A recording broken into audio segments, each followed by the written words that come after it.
उतना ही डांटें, वो फिर 6 हफ्ते ना डांटना शुरू कर दें। उस्ताद साहब को चाहिए कि जितनी बच्चे की कमज़ोरी है ना, मुझे पता है सबसे ज़्यादा किस बात से तकलीफ़ होती है।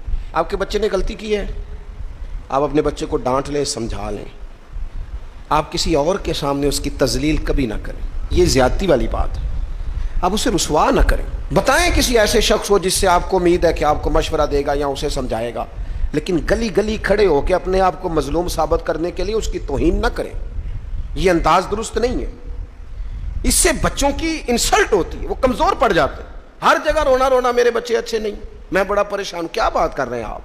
ये बच्चा तो आपकी कमाई है, असास है, हुस्न है, नस्ल है, असल है, और इस कदर ज्यादा तकलीफ देना, जगह जगह शिकायतें, जगह जगह बातें। हमारे बच्चे हमारे हैं ना, तो उनकी इज्जत किसकी है? क्यों हम गली गली अपने बच्चों की रुसवाई करते हैं?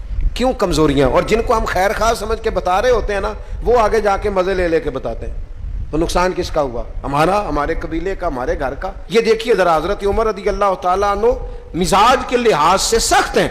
एक नौजवान आया, उसने आके रोना। ये पहलू आपने जरूर याद रखना है मेरे सैयदना फारूक आजम का, हमारे इमाम, हमारे कायद, हमारे लीडर, रहनुमा, मुक्तदा हजरत फारूक आजम रज़ी अल्लाह, ये अंदाज जरूर याद रखिएगा।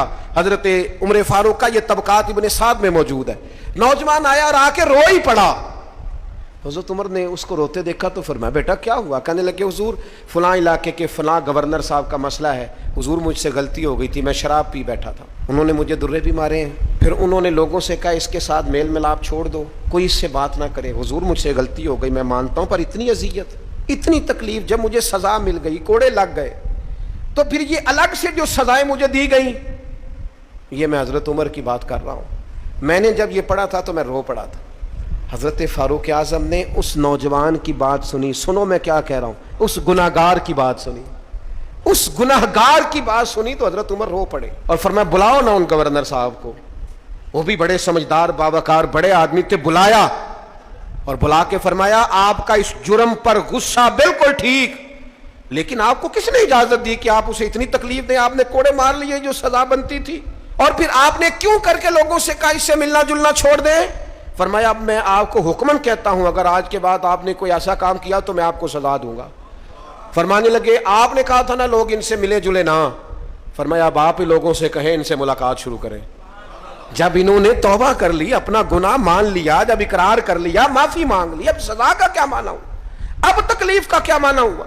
सैयदना फारूक आजम रज़ी अल्लाह तआला अन्हु फरमाने लगे, अगर ये सच्ची तौबा कर ले तो फिर तो इनकी गवाही भी कबूल की जाएगी, इनकी गवाही तक हम कबूल करेंगे। वो किसी ने कहा था, उलझे उलझे बिखरे बिखरे रोजो शब देखेगा कौन, लोग तेरा जुर्म देखेंगे सबब देखेगा कौन। लोग माफी नहीं देते, लोग दरगुजर ही नहीं करते।